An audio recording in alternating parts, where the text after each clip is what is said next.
তো নবীজি সাল্লাল্লাহু আলাইহি সাল্লামের একজন প্রখ্যাত আলেম, যিনি নাম হযরত ইউসুফ মুরাদাবাদী রাহমাতুল্লাহ আলাইহি। ইউসুফ মুরাদাবাদী উনি ছিলেন একজন মসজিদের ইমাম, খতিব। ইউসুফ মুরাদাবাদী রাহমাতুল্লাহ আলাইহি বলেন, আমার একটা ফুত ছিল, হ্যাঁ, একটু উদাস চলাফেরা করতেন। কি চলাফেরা করতেন? উদাস চলাফেরা করতেন। তা আমার সন্তানকে বাদশার লোকেরা রাস্তায় পাইয়া ধরে নিয়ে যায়, আটকে ফেলছে। তো হযরত ইউসুফ মুরাদাবাদীর কাজ ছিল, উনি যখনই অবসর থাকতেন উনি রহমতের নবীর উপর দুরূদ শরীফ পড়তেন। আস্তে সুবহানাল্লাহ কইলেন, আর মুহাব্বতে কন্না সুবহানাল্লাহ। হযরত ইউসুফ মুরাদাবাদী বলেন, আমার সন্তানটাকে মুরাদাবাদ এলাকার বাদশা তার ঘরের মধ্যে, তার জেলখানার মধ্যে বন্দী করে রাখছেন। আমি ইউসুফ মুরাদাবাদী, আমি সব সময় আমার নবীর উপর দুরূদ শরীফ আদায় করতাম। কিন্তু ওই দিন আমি আমার নবীজির উপর দুরূদ শরীফ আদায় করতে পারি না, আমার সন্তানের টেনশনে, আমার পরিবারের টেনশনে। হযরত ইউসুফ মুরাদাবাদী বলেন, জগতের মানুষ তোমরা শুনে নাও, আমি যখন এমন টেনশন করতে লাগলাম, হঠাৎ টেনশনে আমার পুরোটা রাত্রি যখন অতিবাহিত হয়ে যায়, আমি দেখলাম আমার ঘরের দরজার মধ্যে কে যেন আওয়াজ দেয়। আমি দরজাটা খুইলা দেখলাম গো, আমার ঘরের সামনে মুরাদাবাদ এলাকার বাদশা হাজির হয়ে গেছে। তার ঘোড়া, তার সম্পদ, টাকা পয়সার ডাল নিয়ে আমার খাস দরবারে হাজির। আইসা ডাক দিয়া কই, ইউসুফ মুরাদাবাদী, আমার সালাম আপনি গ্রহণ করেন গো। বলে, বাদশা, আপনার দরবারে মানুষ যেন তসিরে দাঁড়ায় থাকে, আর আপনি বলতেছেন আমি যেন আপনার সালাম গ্রহণ করি, কারণটা কি আপনি বলেন না? বাদশা ডাক দিয়া কই, ইউসুফ মুরাদাবাদী, যদি আপনি সালাম না গ্রহণ করেন তাহলে মদিনার নবী বেজার হয়ে যাবে। ইউসুফ মুরাদাবাদী বলে, আমার সালামের জবাবের সাথে আমার মদিনার নবীর সম্পর্ক কি তুমি বলো? উনি বলেন, আমার নবীজি রাহমাতুল লিল আলামিন নবীর দিদারে মুস্তাফা আপনি ইউসুফ মুরাদাবাদীর কারণে আমি পাইছি। বলে, বলো কি? বলে, হ্যাঁ, আমি যে আপনার সন্তানকে গ্রেফতার করেছি, আপনি তো আমার প্রতি রাগ হয়ে আমার সালামের জবাব দেন না। ইউসুফ মুরাদাবাদী, আপনার সন্তানকে আমি দিনের দ্বিপ্রহরে মানে দুপুর বেলা গ্রেফতার করেছি। রাত্রবেলা আমি যখন আমার বাসায় কাজ শেষ করে আমার ঘরে ঘুমাইতে গেলাম, ঘুমাইতে যাওয়ার পরে আমি ইউসুফ মুরাদাবাদী, শোনেন গো, আমি দেখলাম আমার রাজপ্রাসাদের অন্ধকার ঘরের মধ্যে সাদা রঙের পোশাক পরা কে যেন একজন মাথার মধ্যে কাপড় দেওয়া হাজির হয়ে গেছে। আমি দেখলাম ওনার চেহারার নূরের তাজাল্লিতে আমার ঘরটা ঝলমল ঝলমল ঝলমল করতেছে। আমি আমার চোখ খুলতে পারতেছিলাম না। আমি জিজ্ঞাসা করলাম, কে গো আপনি? তিনি আমার জবাব দেয়, আমি হইলাম ইউসুফ মুরাদাবাদীর রাসূল, আমার নাম হইল মুহাম্মাদুর রাসূলুল্লাহ সাল্লাল্লাহু আলাইহি ওয়াসাল্লাম। জোরে জোরে কোন সুবহানাল্লাহ। ইয়া রাসূলুল্লাহ, আমি তো আপনার উম্মত, তাহলে আপনি কেন ইউসুফ মুরাদাবাদীর নবী বললেন? নবীজি তখন ওনাকে স্বপ্নে খাস করে ইউসুফ মুরাদাবাদীর কথা বলছেন। মনে করেন এই হুজুরের নাম কি? জুবাইর হুজুর, জুবাইর আল মাহমুদ হুজুর। মনে করেন হুজুরের কোন আত্মীয় স্বজনকে গ্রেফতার, হুজুর সব সময় দুরূদ শরীফ পড়ে, কিন্তু এই আত্মীয় গ্রেফতার হওয়ার কারণে হুজুর এক রাত্র, এই রাত্র আর দুরূদ শরীফ পড়তে পারে নাই। এখন আমি হুজুরের লোক, আমার পাওয়ার আছে, আমি যাইয়া ওই লোকের স্বপ্নের ভিতরে কইলাম, এই তুই যে জুবাইর হুজুরের অমুক আত্মীয় রে গ্রেফতার করে রাখলি, জুবাইর হুজুর, আমি তো এটা তো ঠিক করলি না, তো আমার উনি জিজ্ঞাসা আপনি কে? আমি কইলাম, আমি জুবাইর হুজুরের লোক। কার লোক? আমার নবীজি তখন স্বপ্নে খাস করে বলছে, আমি ইউসুফ মুরাদাবাদীর লোক, মানে ইউসুফ মুরাদাবাদীর নবী। আচ্ছা, নবী যদি কাউকে খাস করে কোনো কিছু বলে, আচ্ছা কোন তো এটার ভিতরে আলাদা একটা ভেদ থাকে না? বাদশা ডাক দিয়া বলে, নবী, আমি তো আপনার উম্মত, আপনি কেন শুধু ইউসুফ মুরাদাবাদীর নবী বললেন? আমি আপনার কাছে এই কথার জবাব চাই। বলে, জানো আমার ইউসুফ আমি নবীর প্রতি দুরূদ শরীফ আদায় করে, আর আমি রাহমাতুল লিল আলামিন নবী আমার ইউসুফের দুরূদ শরীফের আওয়াজ আমি মদিনাতুল মুনাওয়ারায় বসে বসে শুনি, মদিনাতুল মুনাওয়ারায় থেকে থেকে শুনি। আমি জানতে চাই আমার নবীজিকে দুরূদ শরীফ আর সালাম প্রদান করলে আমার নবী আমাদের দুরূদ শুনে কি শুনে না? ওরে আমার নবী বহু দূরে, আরে ইমানদারের জানের কাছে বলেন আমার নবী বহু, আরে ইমানদারের জানের কাছে উম্মতেরা সালামে দিলে উম্মতেরা নবী শুনতে পাই, পাইলে নিরা লাই গো নবী লাই বলেন পাইলে নিরা। তোমার দুই চরণে চুমু খাবো, দুই চরণে চরণে দুলি মাখবো গাই, পাইলে নিরা লাই গো নবী পাইলে নিরা লাই বলেন পাইলে নিরা। আরে আমরা মৃত লাশ হইলে নবী কেউ নিবে না আমরা রে কুলে, বলেন আমরা মৃত লাশ হইলে আরে কেউ নিবে না আমরা রে কুলে। হাইরে দয়া কইরা কুলে নিবেন, দয়া কইরা নিবেন নবী মুস্তাফাই, পাইলে নিরা লাই গো নবী কয় না রে বলেন পাইলে নিরা।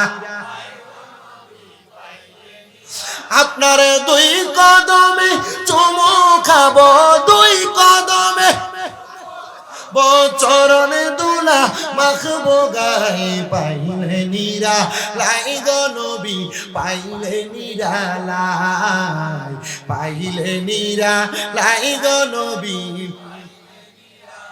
মুসলমান হযরতে ইউসুফ মুরাদাবাদীর কথা আমার নবীজি মুরাদাবাদের বাদশার কাছে বলতেছে, এ বাদশা আমার ইউসুফ আজকে আমি নবীর প্রতি টেনশনে দুরূদ শরীফ আদায় করে নাই, তুমি তোমার ইউসুফের সন্তানটাকে জেলখানা থেকে ছেড়ে দাও। উনি বলেন, ইয়া রাসূলুল্লাহ নবী গো, আমি তো কোনোদিন আপনার চেহারা মোবারক দেখি নাই, আজকে আপনি আপনার চেহারা মোবারক আমার একবার দেখা দেন, আমি আল্লাহর কসম করে বলি আমি ইউসুফের সন্তানকে ছেড়ে দিব। আমার নবী ডাক দিয়া কয়, বাদশা রে তুমি আমার ইউসুফের সন্তানটাকে ছেড়ে দাও, যদি আমার ইউসুফ খুশি হয় আমি নবীর প্রতি দুরূদ শরীফ আদায় করে, তাহলে আমি তোমাকে আমার চেহারা মোবারক দেখা দিব। জবান খুলে জোরে কন্যা আল্লাহু আকবার। এই ইউসুফ মুরাদাবাদী পেছনের দিকে তাকিয়ে দেখেন, আমি বাদশা যেই ঘোড়ার পিঠে চড়ে চড়ে আমার মুরাদাবাদ এলাকা দেখাশোনা করতাম, আপনার সন্তানকে ওই বাদশার ঘোড়ার পিঠে চড়াইয়া আমি আপনার সামনে নিয়ে আসছি। ও ইউসুফ মুরাদাবাদী, আপনি বলেন না আপনি আমাকে ক্ষমা করছেননি, আপনি আমার প্রতি রাজি হয়েছেননি? ইউসুফ মুরাদাবাদী কোনো কথা বলে না, চোখের পানিগুলা ফালায় ফালায় কান্দে, ডাক দিয়া কয়, এ বাদশা গো, আমার যে দিন থেকে আমার জীবন থেকে একটা রাত্র চইলা গেছে, আমি যে আমার নবীজির গুণকীর্তন গাইতে পারি নাই, পড়তে পারি নাই, আপনি কি আমার সেই রাতটা ফেরত দিতে পারবেন? বাদশা ডাক দিয়া কয়, আপনি যদি আমার বাদশাহী চান আমি আপনার খুশির জন্য আমার বাদশাহী দিয়া দিব। বলে, কি বলো, আমার খুশির জন্য তুমি বাদশাহী দিয়া দিবা? আমি তো জানি তুমি আমার খুশির জন্য বাদশাহী দিতা না, তুমি আমার নবীর দিদার পাওয়ার জন্য তোমার বাদশাহী ছেড়ে দিতে চাও। না না না, আমি তোমার বাদশাহী চাই না, আমি তোমার সম্পদ চাই না, আমি তোমার রাজপ্রাসাদ চাই না, তবে যাও যাও যাও, তুমি যেন মদিনার নবীর দিদার পাও, আমি তোমার কাছে সেই কথাটাই বলে দিলাম। আল্লাহর কাছে সেই দোয়াটা করে দিলাম। ইউসুফ মুরাদাবাদী বলে, জগতের মানুষ তোমরা শোনো, বাদশা আমার কাছ থেকে চলে যায়, আমার সন্তানকে ঘোড়ার পিঠ থেকে নামায়া আমি আমার সন্তানকে আমার কাছে রাখলাম। ইউসুফ মুরাদাবাদীর দরবার থেকে যখন তিনি চলে গেলেন, যাওয়ার পর আল্লাহর বান্দাটা এবার তার ওই জায়গার মধ্যে অবস্থান করতেছে, তার বাড়ির মধ্যে যাবে, ঘোড়ার পিঠে চলে চলে আস্তে আস্তে যায়। ওই বাদশা ঘোড়ার পিঠ থেকে পরে ইন্তেকাল করেছেন। পরেন ইন্না লিল্লাহি ওয়া ইন্না ইলাইহি রাজিউন। সব মানুষ অবাক হয়ে গেছে, আরে বাদশা ইউসুফ মুরাদাবাদীর বদদোয়া ইন্তেকাল করছে। আরে বাদশা যদি চাইতো নবীর দিদার পাইতো, বাদশার প্রতি যদি ইউসুফ মুরাদাবাদী খুশি হইতো, বাদশা নবীর দিদার পাইতো। এবার সবাই বাদশার নাকের মধ্যে হাত দিয়ে দেখে বাদশা নিঃশ্বাস টানতেছে, বাদশা এখনো জীবিত আছে। বাদশাকে কাঁধের মধ্যে কইরা মুরাদাবাদের রাজপ্রাসাদে প্রবেশ করাইছে। রাজপ্রাসাদে নিতে নিতে বাদশা দুনিয়া থেকে বিদায় হয়ে গেছে। এলাকার সব মানুষ বাদশার জানাজার নামাজে হাজির হয়ে গেছে। জানাজার নামাজ পড়া বাড়িতে যায়, আর একজন আরেকজনের সাথে কথা বলে, দেখছনি মুরাদাবাদীর বদদোয়ার কারণে বাদশা ইন্তেকাল করছে ঘোড়ার পিঠ থেকে পইরা। আসলে অ্যাক্সিডেন্ট কইরা ঘোড়ার পিঠ থেকে পইরা মারা গেলে, কোন জায়গা থেকে অ্যাক্সিডেন্টের মাধ্যমে ইন্তেকাল করলে এটা বদদোয়ার মরণ না, এটা শহীদের মরণ। কিসের মরণ? শহীদি মরণ। আল্লাহর হাবিব সাল্লাল্লাহু আলাইহি ওয়াসাল্লামের একটা হাদিসে মুবারক পড়ছি, কোন বাবা, কোন ভাই, কোন আত্মীয় স্বজনের মানুষ তার পরিবার চালাইতে যায়, গাড়ি অ্যাক্সিডেন্ট, দুর্ঘটনা, ছাদের থেকে পড়া, পানিতে পড়ে মরা, এমন যে কোনো দুর্ঘটনায় যদি ইন্তেকাল করে, তাহলে ওই ব্যক্তি তার আহার যোগাইতে যায় ইন্তেকাল করার কারণে তার মরণটা শহীদের মরণ হয়। মানে আপনি যে আহার যোগাইতে যাই কামাই করেন ঠিক কথা, মসজিদে আজান দিয়ে আপনার খবর তাই না, আপনি যে শহীদের মরণ পাবেন এটার গ্যারান্টি কি? তার মানে বোঝা যায় আমাদের কাজকর্মের মাঝখানে আমাদের নামাজ আসেনি।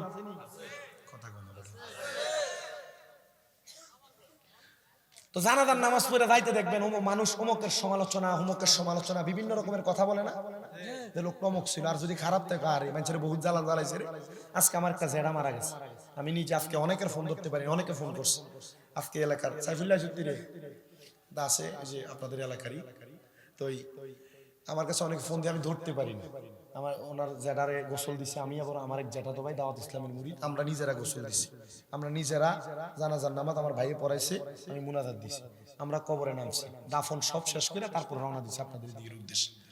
তো আমি এতটুক দেখছি যে আমার জেঠারে সালাম দিলে উনি এমনি মাথা তুলতো না, আসসালামু আলাইকুম, এমনি নিচের দিকে থাকি হাঁটতো, ওয়ালাইকুম সালাম, হাঁটা শেষ, অন্য কোনো কথা না, নরমালি নরিবিলি মানুষ ছিলেন।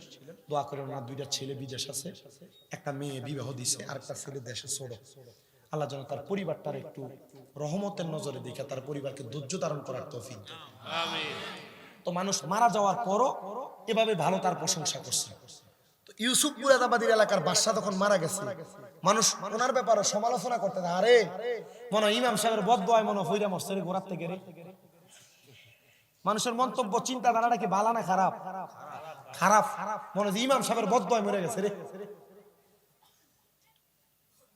এলাকার সব মানুষ বাড়িতে ঘুমাইছে। এখন ঘুমানোর পর এরা দেখতেছে মুরাদাবাদের বাদশা উনি সুন্দর জান্নাতি খাবার সামনে নিয়ে বৈশা বৈশা আহার করতেছে। কি খাবার খায়? জান্নাতি খানা খাইতেছে। মানুষে কয় ইমাম সাহেবের লোক মানে বেয়াদবি করলো আর খাইতেছে জান্নাতি খানা, বিষয়টা একটু অন্যরকম গেছে। তাড়াতাড়ি ইউসুফ মুরাদাবাদীর দরবারে, হুজুর আপনার সন্তানকে যে অ্যারেস্ট করছিল এ বাদশা ইন্তেকাল করছে, এত ঘোড়ার পিঠ থেকে পড়ে মরছে, আমি যে স্বপ্ন দেখলাম এ সুন্দর সুন্দর খানা লয়ে বই রইছে, হুজুর এটার কাহিনী কি বলেন? একজন যে অনেক কথা বলছে, পুরো মসজিদের মুসল্লিরা উঠে কয় হ্যাঁ হুজুর, হ্যাঁ আমি স্বপ্ন দেখছি, আমি একই স্বপ্ন দেখছি। মারহাবা কর না।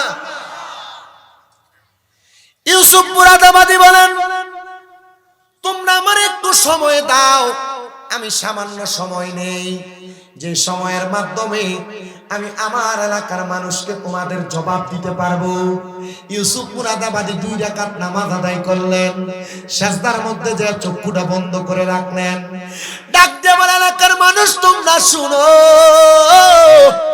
আমি আবার বাদশারে মুরাকাবার মাধ্যমে নামাজের মধ্যে জিজ্ঞাসা করলাম, ওগো বাদশা আপনি বলেন না, আপনি যে ইন্তেকাল করলেন, আপনার তো শখ ছিল নবীকে দেখবেন, আপনি কি নবীরে দেখছেন?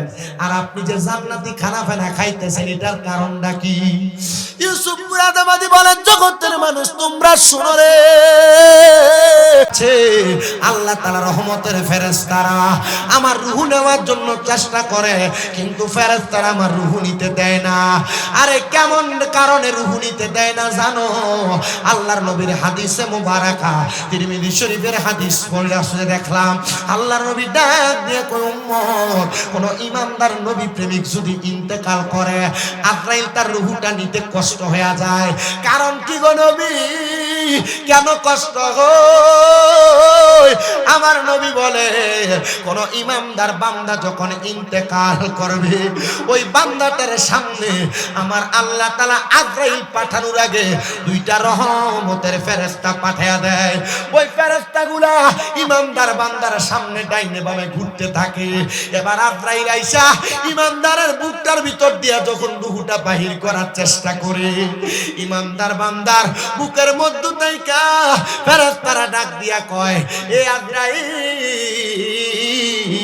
বান্দার রূহ এখান দিয়া নিতে পারবা না, কারণ বান্দার বুকের মধ্যে আল্লাহ নবীর ভালোবাসা আছে। এবার আপনারা বলেন, আমরা সবাই বুকের মধ্যে আল্লাহ নবীর ভালোবাসা নিয়ে মরতে চাই কি চাই না?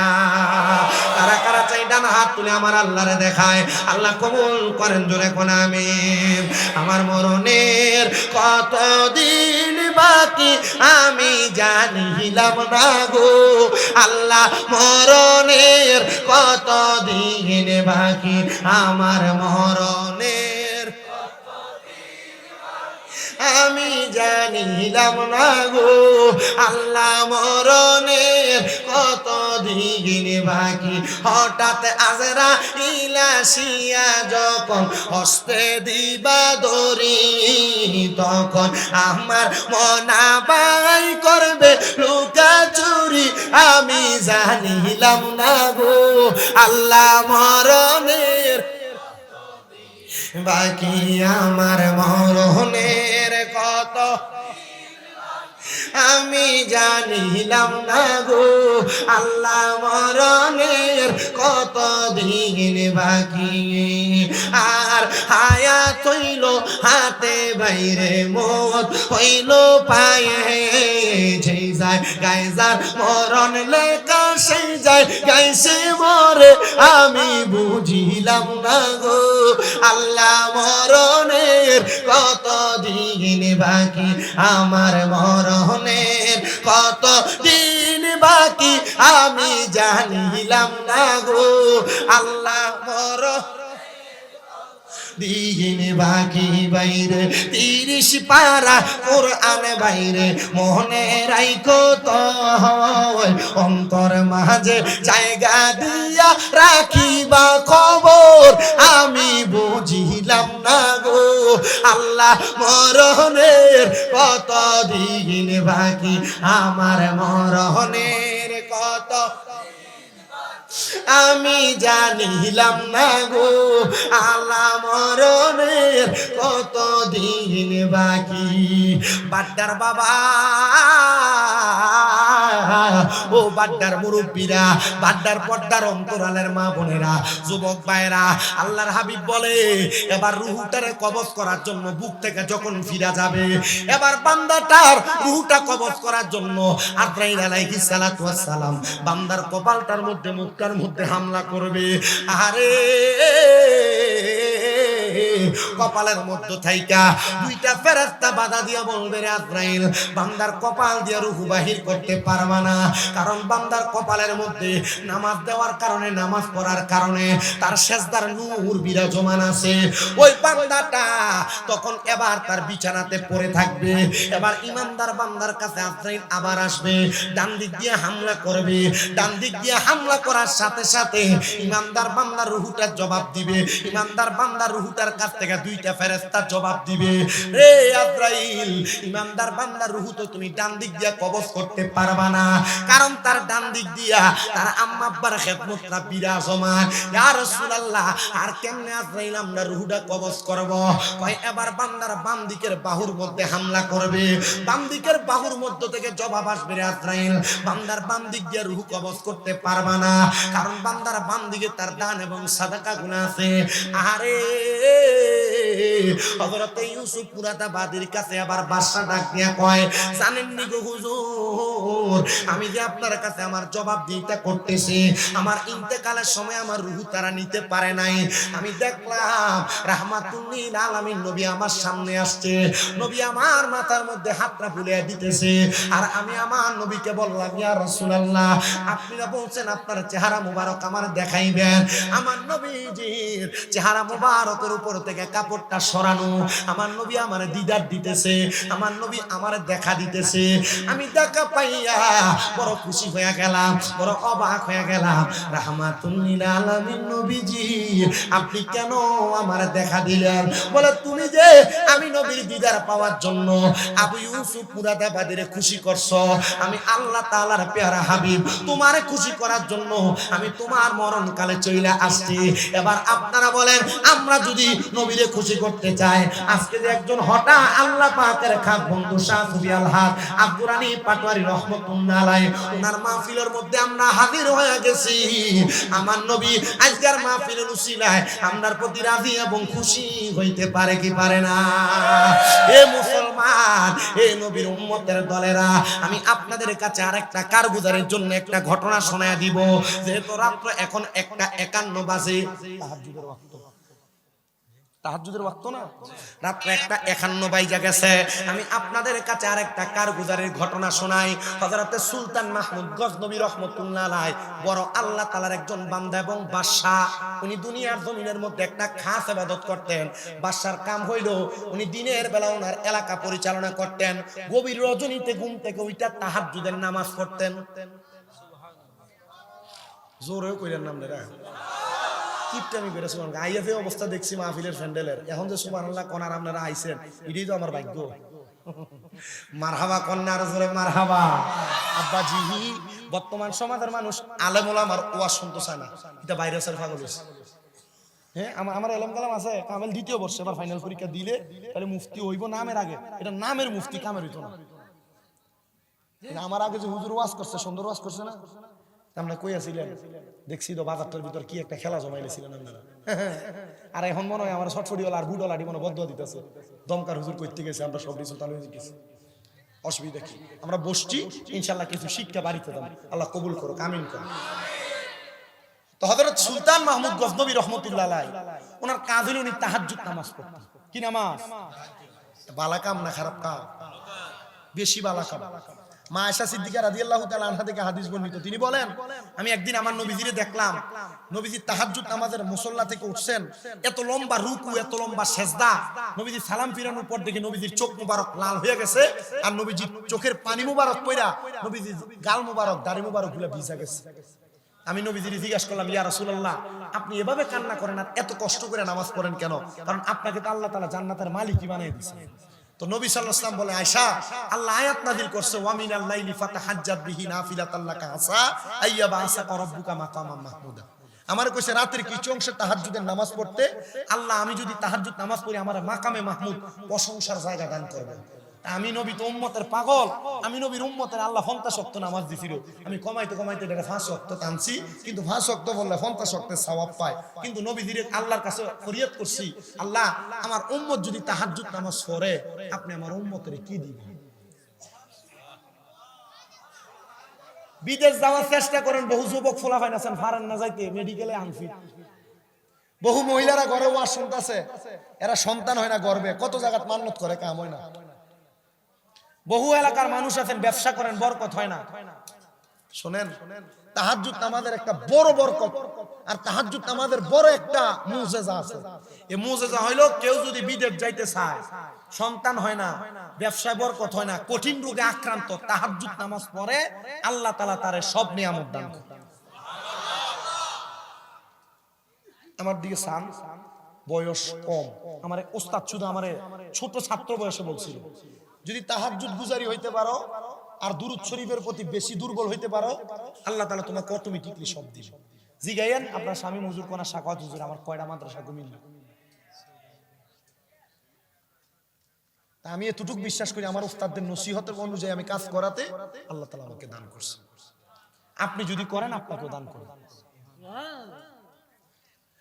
আল্লাহর হাবিব কান্না করেন, মায়েশা সিদ্দিকা বলে ইয়া রাসূলুল্লাহ আপনি যে কান্না করেছেন আপনার কান্না করার কারণ কি? বলে আমি আমার আল্লাহর কাছে বলছি, আল্লাহ আমার উম্মত যদি তাহাজ্জুদের নামাজ পড়ে আমার উম্মতের কি দান করবেন?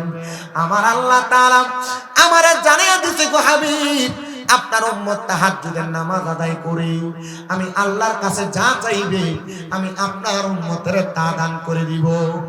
সুলতান মাহমুদ গজনবী বলেন, আমি দুনিয়াতে চলাফেরা করা অবস্থায় আমার বাসায় পরিচালনা করার পরে আমি তাহাজ্জুদের নামাজ আদায় করি। সুবহানাল্লাহ। হ্যাঁ, কত নতুন নতুন নেতারা আছে, কত সুন্দর টুপি লাগায়, সাদা পাঞ্জাবি লাগায়, ইমাম সাহেবের পিছন দিয়ে খারো, কিন্তু খায় শুনে খায় কি দা দাড়িটি এমন ভাবে ক্লিন শেভ করে ইমাম সাহেবের পিছন দিয়ে খারো, ফিসা মারা মনে হয় এটা খেতের গালা কাছাইলে যেমন একবার সমান থাকে না, আইল কাছাইলে এর মুখটা মুখ এটার মনে গালা কাছাইলে মতো লাগতেছে। খায় সুদ খায় গোশ, ইমাম সাহেবের পিছন দিয়ে যায় 40 জন মুসল্লি 30 কাতার ঠেললে সামনের কাতারে যায়, এমন মুসল্লিও আছে না নাই? আবার আপনারা এই মুহূর্তে সিটে আর বাটফার সুদখোর গোশকুটিরে ধরে নিয়া মসজিদের সভাপতি বানায় দেয়, আছে না? সুদখোর গোশকুটিরে মসজিদের সভাপতি সেক্রেটারি বানায় না? দেখবেন সুদখোর গোশকুটিরে ধরে নিয়া এলাকার সর্দারের মাতাব্বর বানায় দেয়। আল্লাহ আমাদের বুঝার তৌফিক দান করুক, আমিন কোন জোরে। হযরত সুলতান মাহমুদ গজনবী রাহমাতুল্লাহ আলাইহি তিনি বলেন, আমি তাহাজ্জুদের নামাজ আদায় করার ওযু করার জন্য আমার রাজপ্রাসাদ থেকে বের হইলাম। রাজপ্রাসাদ থেকে বের হওয়ার পরে আমি দেখলাম আমার বাড়ির সামনে রাজপ্রাসাদের নদীর উল্টা পাশে 4 জন ব্যক্তিকে দেখা যায়, যে 4 জন ব্যক্তি সেখানে দাঁড়ায় দাঁড়ায় পানি হাতাইতেছে, পানি ঘাটতেছে। হযরতে সুলতান মাহমুদ গজনবী বলেন, আমি চিন্তা করলাম এতদিন মনে হয় আমি একা একা তাহাজ্জুদ নামাজ পড়ি, কিন্তু না না না, আমার এলাকার এই 4 জন মানুষ তাহাজ্জুদ নামাজ পড়ে, আমার কপাল কত ভাগ্য কত ভালো। আমি বাসায় একা নামাজ পড়ি না, আমার এলাকার 4 জন আমার পজও নামাজ আদায় করে, কিন্তু আসলে তারা নামাজ আদায় করে না, তারা অন্য এলাকা থেকে আসছে বাদশা সুলতান মাহমুদ গজনবীর রাজপ্রাসাদে চুরি করার জন্য। সুলতান মাহমুদ গজনবী চিন্তা করে তারা তাহাজ্জুদ পড়তে আসছে, ওযু করবে, আর তারা আসছে চুরি করার জন্য। তারা ওই পারে দাঁড়ায় চিন্তা করে, দেখরে আমরা 4 জন আসছি চুরি করার জন্য, কিন্তু এই বেটার কত বড় সাহস, এই বেটা একা একা এসে চুরি করবার লাগিয়া, যে যেমন চিন্তা এমন।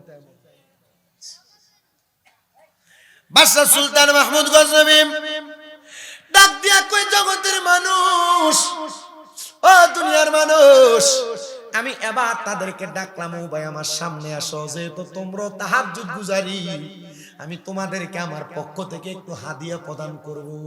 বাদশা মানুষ তো টাকা পয়সা হাদিয়া দিতে অসুবিধা কি, ইবাদতকারী মুখলেস বান্দা, হাদিয়া দিবেন। তারা সামনে আগমন করলেন, তারা বাদশাকে কোনো কথা বলতে দিলেন না, আর তারা 4 জন জানেও না এটাই যে বাদশা সুলতান মাহমুদ। তারা কয় 4 জনে জিজ্ঞাসা করে, তোমার কত বড় সাহস, আমরা তো 4 জন চুরি করি, তোমরা একা একা আসছো, তুমি চুরি করবার লাগিয়া? বাদশাকে ঘটনা দিয়ে উল্টা। বাদশা জিজ্ঞাসা করে, তো তোমরা যে 4 জন একসাথে চুরি করতে আসছো কোথায় করবা? বলে এই যে রাজপ্রাসাদ দেখা যায়। বলে তুমি এরা কি জানো এটা কার বাড়ি? বলে হ্যাঁ জানি, এটা সুলতান মাহমুদ গজনবীর বাড়ি, কিন্তু তারা সামনেই ভাড়া। তারা জিজ্ঞাসা করতেছে, আমরা তো একসাথে চুরি করি, আপনি একা একা আইলেন, কারণটা কি? আপনি কি একা একা চুরি করতে পারবেন? আপনার কোনো অভিজ্ঞতা আছে নাকি? বলে আছে। তবে তোমরা যে চুরি করতে আইছো, তোমরা চুরির মাল 4 জন একশো মানে ভাগাভাগি করো, কেমনে মাইর ফিট লাগে না? তারা 4 জন কয় না, আমরা সমান ভাগে নেই, আমরা 4 জনের 4টা গুণ আছে, এই 4টা গুণ দিয়ে আমরা বাদশার বাড়িতে চুরি করবো। বাদশা কয়, আচ্ছা তোমরা 4 জনের 4টা গুণের কথা কষে দেখি, তোমরা লোকে আমি শরীকে চুরি করতাম পারিনি। বাদশার এই চারজনের একজন ডাক দিয়ে বলে, বাদশাহ, কোন জায়গায় রাত্রবেলা যদি চোর যায়, রাস্তা দিয়ে মানুষ হাইটা যায়, কুকুর ঘেউ ঘেউ করে ডাকে, বলে হ্যাঁ ডাকে। বাদশারে, আমরা যখন চুরি করতে যাই, কুকুর যখন ঘেউ ঘেউ করে তার মালিককে সজাগ করে দেয়, আমরা কুকুরের বাসা বুঝি। কার বাসা বোঝায়? কুকুর বেঈমান না, কুকুর কি না বেঈমান না, কুকুরে যে ঘরে খাওয়ায়, কুকুর এই মালিককে তার বাড়িতে চোর অথবা ডাকাত বা কেউ আইলে ঘেউ ঘেউ করে মালিককে সজাগ করে দেয়। এটার প্রমাণ আমি নিজে আমার আম্মারে নিয়া 2 মাস দৌড়াদৌড়ি বাহিরে ছিলাম, হসপিটাল যতদিন ছিলাম, আমার ঘরের সামনে কুত্তা, এটা একবার ঘরের সামনে বই আছে। কুত্তা বেঈমানি করে না, মানুষ জাতের এক জাত আছে যারা বেঈমানি করে, আছে না? ওনারা নাফরমান হিসেবে আল্লাহর কাছে উঠবেন। যাদের মুখগুলো হবে কি পাখি না, মুখ ঠোঁট লম্বা, যে ওট পাখি নেই, ঠোঁট লম্বা। আল্লাহ রাসূল হাদিসে মুবারাকে কি এমন একটা যে কোন একটা পাখির কথাই বলছেন, যাদের মুখগুলো এমন লম্বা লম্বা ঠোঁট আকার উঠবে।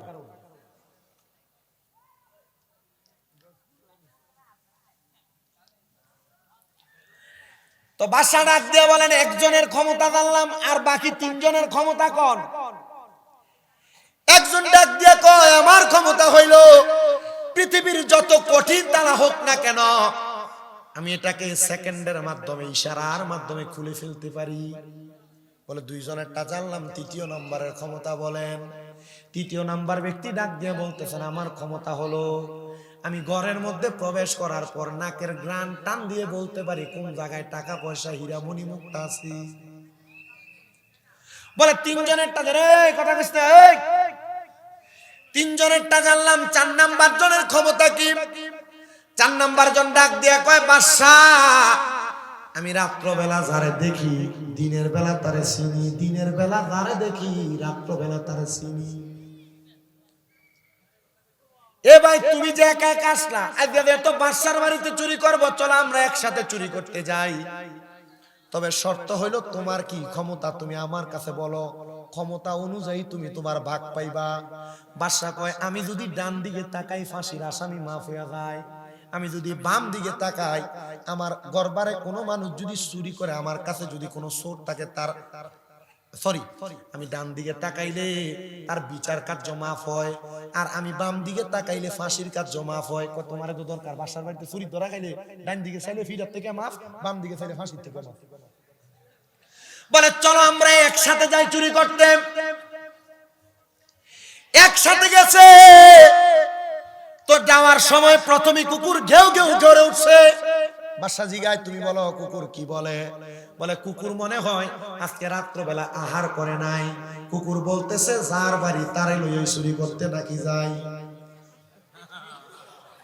আসলে কুকুরের কথা কি সত্য না মিথ্যা? তারা আবার প্রবেশ করলেন ঘরের দরজায়, যায় চোখের ইশারার মাধ্যমে ঘরের দরজা খুলে ফেলছেন। নাকের গ্রাম শুইঙ্গা শুইঙ্গা ঘরের কোন জায়গার মধ্যে কি আছে তালাশ করে করে বের করে ফেলছেন। এমন টাইমে মসজিদে আযান দিতেছে, আসসালাতু খায়রুম মিনান নাওম।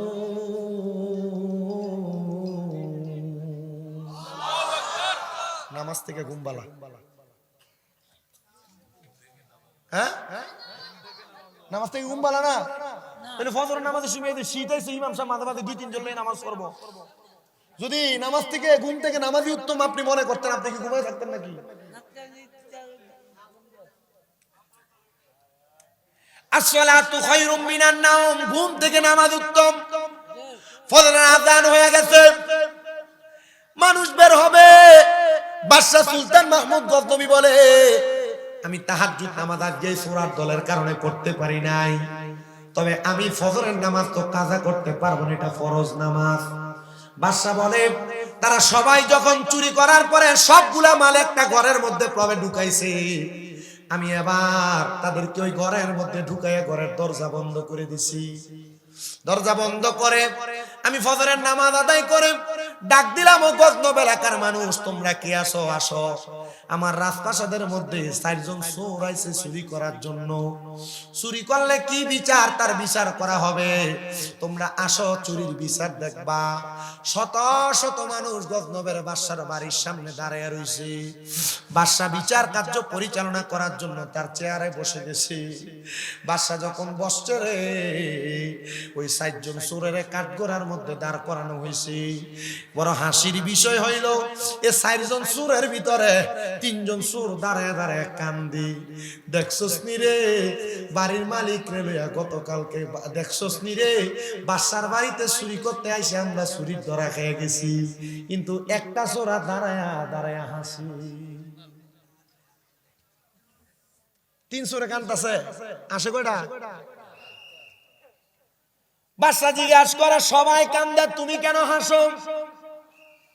উনি ডাক দিয়ে কয়, বাদশা আপনি আমার গুণের কথাটা মনে আসেনি? বলে হ্যাঁ মনে আছে। তুমি যারা রাইতে দেখো তারে দিনে চেনো। বলে বাদশা কেমনে গো, এক লগে চুরি করে আমরা লগে বেঈমানিটা করলেন? আমনে সোনা চুরি করতে গেছিলাম, আপনি দিয়াইস গা আমরারে বিচার করতে দাঁড়াইছেন। বাদশা দেখেন আপনার ডান হাতের ডান দিকে কি দেখা যায়? বাদশা তাকাইছে, কিছু নাই। বাদশা দেখেন আপনার বাম দিকে কি দেখা যায়? বলে কিছু নাই। বাদশা গো, আপনার তো গুণ, ডান দিকে তাকাইলে এ বাদশা আপনি মানুষের বিচার কার্য মাফ করে দেন, আর বাম দিকে তাকাইলে ফাঁসির আসামি মাফ করে দেন। বাদশা আমরা স্বীকার করি, পেটের দায়ে চুরি করতে আপনার বাড়িতে আসছি গো বাদশা। আমাদের গোত্রের সব মানুষ ক্ষুধার্ত, আমাদের এলাকার বাদশারা লুটপাট করে সব খায়া ফেলাইছে। আমরা আপনার বাড়িতে চুরি কইরা জানিতাম, আমার এলাকার মানুষকে খাওয়াইতাম। বাদশা আপনি তো আমাদের ফাঁসিও মাফ করছেন, ডাইনে বামে তাকে সব মাফ করছেন। বাদশা এবার যে শাস্তি দেন সেই শাস্তি আমরা নিয়ে যাব। বাদশা কয়, যারে যা রিজিকের তালাশ করতে যায় যে তো চুরি করতে আসছো, আমি তোমাদেরকে আমার রাজপ্রাসাদে চাকরি দিয়া দিলাম। ওরে বিনা মাইনে করব চাকরি, বিনা মাইনে করব চাকরি, আবেচ্ছা বাবা দরবারে চাকর নিরাখি বায়া মারে দয়াল। আবেচ্ছা তোমার দরবারে চাকর নিরাখি বায়া মারে। আমি দিনের মাইনে দিনে চাই না, দিনের মাইনে দিনে চাই না, দিও বাগদাদি একসাথে চাকর নিরাখি বায়া মারে দয়াল। মুর্শিদ তোমার দরবারে চাকর নিরাখি বায়া মারে। তারা 4 জনে বাদশার বাড়িতে দায়িত্ব দিতে, কাম দিতে বাদশার পুরা রাজপ্রাসাদ পরিষ্কার করব। তারা চুরি করার কারণটা দেখছেন নি? খাবারের কারণে তারা চুরি করছে। আল্লাহর নবীর হাদিসে মুবারক ওমর ইবনে খাত্তাব রাদিয়াল্লাহু তাআলা বলে, কোন এলাকার মানুষ যদি পেটের ক্ষুধার জ্বালায় চুরি করে, তাহলে ওই এলাকার বাদশার ওই এলাকার প্রতিনিধিরে ধইরাই না তার হাত কাটটা দেও। বলে কেল্লে গারে? বলে তারপরে চোরের হাত কাটবা, কারণ ওই এলাকার বাদশা প্রতিনিধি তার এলাকার ক্ষুধার্ত মানুষের খবর নেয় না। বাংলাদেশে 5 আগস্টের পরে বহু নেতা দেখা যায়, সব নেতার কাছে কইবা তোমরা যদি আমরা সুখে দুঃখে কাছে থাকতে পারো, নির্বাচনের আগে ঠুসঠাস, নির্বাচনের পরে কেউ নাই। যদি আমরা ওয়াদা দাও, আমরা যারা সুন্নি মুসলমান আছি আমরা সুখে দুঃখে তোমরা থাকবা। 5 আগস্টের পরে যত জায়গায় বাংলাদেশে মাজারগুলা ভাঙছে, প্রত্যেকটা মাজার ভাঙার বিচার করবা, আমরা তোমরা ভোট দেব, নচেত আমরা ভোট দিতাম না। বাংলাদেশের সরকার বাহাদুর সহ ডক্টর মোহাম্মদ ইউনূস সাহেবের কাছে আমাদের আবদার সোশ্যাল মিডিয়ার মাধ্যমে, আপনি যদি মনে করেন বাংলাদেশের মধ্যে আপনি সত্য কায়েম কইরা বাংলাদেশকে শান্তি শৃঙ্খলাবদ্ধভাবে পরিচালনা করবেন, তাহলে বাংলাদেশের আপামর সুন্নি জনতা, সুফিবাদী জনতা যাদের কারণে ইসলাম পাইছে, ওই আল্লাহর ওলির মাজার দ্বারা ভাঙছে হাজীগঞ্জের মানুষ, আপনারা বলেন আমরা তাদের বিচার চাই কি চাই না? কারা কারা যারা বিচার চাই হাত উঠে আল্লাহকে দেখান।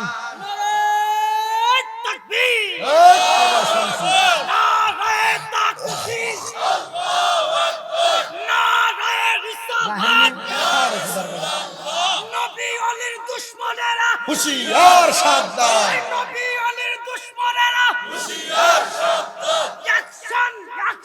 ডাইরেক্ট অ্যাকশন, তুমি কে আমি কে, সুন্নি তুমি কে আমি কে।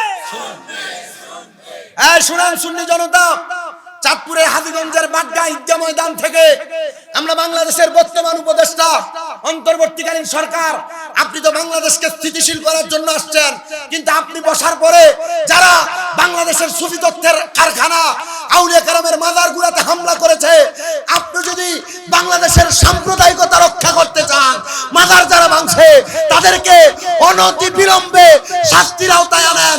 আমরা তাদের শাস্তি চাই কি চাই না? মাদার গুলারে ভাঙ্গা এরা গেছিল কিন্তু পূজা মণ্ডপের ভিতরে পূজা দিবার লাগিয়া, আপনারা দেখেন নাই? এরা মাদার গুলারে ভাঙ্গা পূজার মণ্ডপে দেয়া পূজা কইছে, পূজার কীর্তন গাইছে, আবার কত সুন্দর কইছে রোজা আর পূজা বলে সব বলে সমান। নাউজুবিল্লাহ, জোরে কোন না কেন? যেটা রোজা আর পূজার সমান কয় আর হিন্দু মুসলিম ভাই ভাই কয়, এটা কি আসলে ঈমান আছে না গেছে?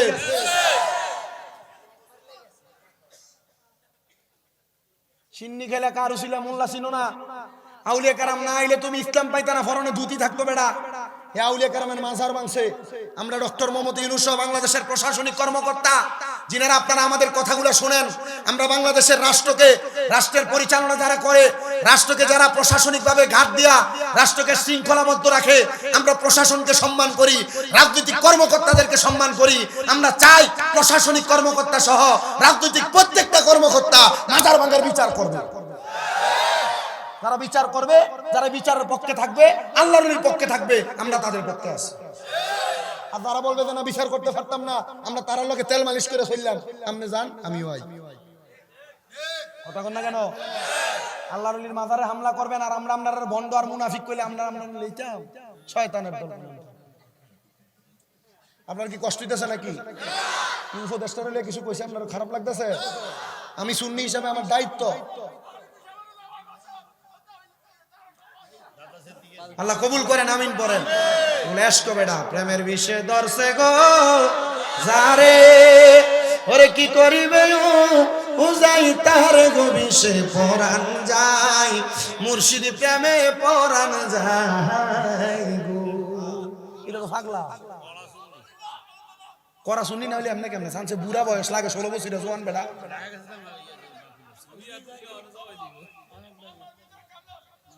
আল্লাহ কবুল করেন, আমিন পড়েন। আউলিয়া কেরামের পাওয়ার আছে না নাই? আউলিয়া কেরামের মর্যাদা পাওয়ার আছে না নাই? কথা কোন জায়গায় ছিলাম? চাকরি দিয়ে দিছে, আমার সময় আছে আর 18 মিনিট, টাইম বাইন্দা দিয়ে দিছে। আমরা কি একটু আসেননি কতক্ষণ? যদি থাহেন ওয়াজ হইব, আমি কিন্তু ডাবল ডাবল মাহফিল নেই না। সাকাওয়াত হুজুর দাওয়াত দিছে দেখে উনি আলেম, হাফেজ সাহেব, মাওলানা আমার উস্তাদের মতো এলাকা দাওয়াত রাখছি। এই দাওয়াত রাইখো টাইম মতো। আমি কইছি হুজুর 12:30, আমি চেষ্টা করছি 12:30, কিন্তু আমরা দোয়ান দিলে আমি 12:30 ইস্তে যাইতাছি না। 29 আইয়া উপস্থিত হয়েছিলাম এই জায়গা। তা আমি যেই কথা বলতেছিলাম, বাদশার বাড়িতে চাকরি দিছে 4 জন, মনে আছে নি ওয়াজ? বাদশা শর্ত দিছে, শর্ত হইলো 5 ওয়াক্ত নামাজ পড়া লাগবে আর তাহাজ্জুদ নামাজ পড়া লাগবে। মারহাবা কইলেন না? রাজি হইছে। বাদশা বলেন, আমি তারারে 1 সপ্তাহ চাকরি দিয়া আমি আর এই 1 সপ্তাহ 5 ওয়াক্ত নামাজ ছাড়া বাড়তি কোনো ইবাদত করি না।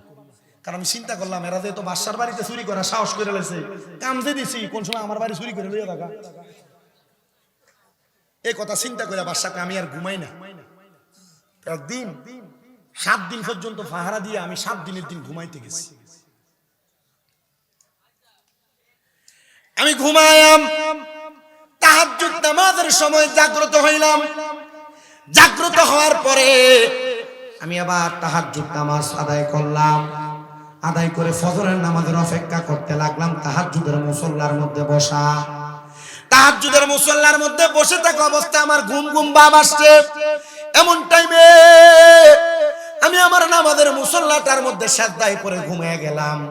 হঠাৎ করে আমি দেখতেছি গো দুনিয়ার মানুষ তোমরা শোনো, আমি দেখি আমার ঘরে রাহমাতুল লিল আলামিন হাজির হয়ে গেছে। সুলতান মাহমুদ গজনবী বলে, জগতের মানুষ, আমি যখন দেখলাম আমার ঘরে রাহমাতুল লিল আলামিন নবী হাজির হয়ে গেছে, আমি জিজ্ঞাইলাম, ইয়া রাসূলুল্লাহ, আপনি আমার ঘর মুবারকে কেন হাজির হইলেন? নবী আমার, নবীজির চেহারা মুবারকের উপর থেকে সাদা কাপড়টা সরাইয়া দিলেন। আমি দেখলাম আমার নূরের নবী রাহমাতুল লিল আলামিন নবীজির মুখটা একবারে মলিন দেখা যায়। ইয়া রাসূলুল্লাহ, ইয়া হাবিবাল্লাহ, আমি সুলতান মাহমুদ গজনবীকে এমন কোন অন্যায় করেছি যে অন্যায়ের কারণে আপনার মুখটা মলিন দেখা যায়? আমার নবী ডাক দিয়া কয়ে, সুলতান মাহমুদ গজনবী, কি অন্যায় করছো, কি অন্যায় করছো রে? আল্লাহর চারজন খাস বান্দারে তুমি তোমার বাড়ির চাকর বানাইছো।